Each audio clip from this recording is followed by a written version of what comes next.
Friends, today is 1353rd day of war between Russia and Ukraine, while the latest ceasefire between Hamas and Israel is holding for 30 days. Israeli Defense Forces nonetheless are not respecting the ceasefire terms and conditions, be it Gaza Strip or even in Lebanon, where they are relentlessly bombing in southern Lebanon, in Tire, Taibeh, Tire Deba, Kafar Dunim. Hezbollah, on its part, has threatened that it will not hesitate to counterattack and also has issued open requests to Lebanese government to unite together and counter what it says that Lebanon's sovereignty is in danger.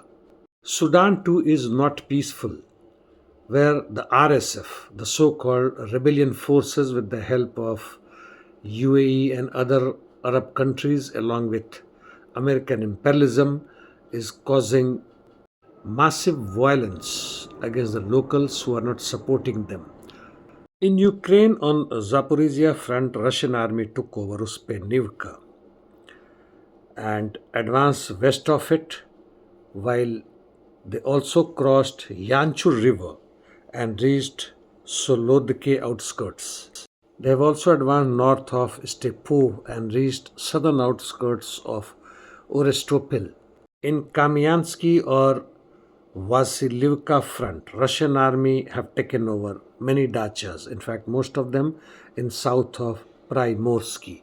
On eastern front, they are advancing towards Orikho and in Huliaipol sectors. Eastern front, as far as Pokrovsk and Mirnograd is concerned, Mirnograd is also being encircled from north and northeast.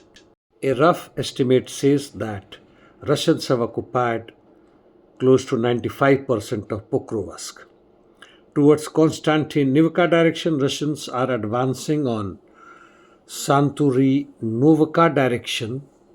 Their offensive operation continues near north of Kleban Buk Reservoir, and which is with the sole aim of advancing north of this place towards Konstantinivka.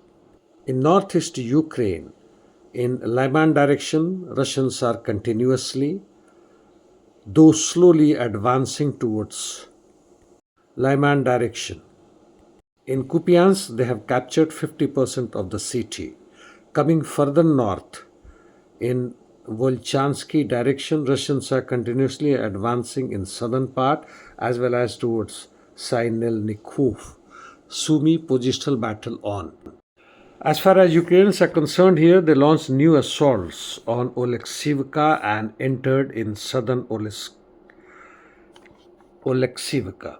Huge interdiction missions continuing from both the sides. Russians, which started bombing Ukrainian energy sectors since last 2 months plus using UAVs and missiles, seems to have effect. But Ukrainians somehow have been able to repair their power grids.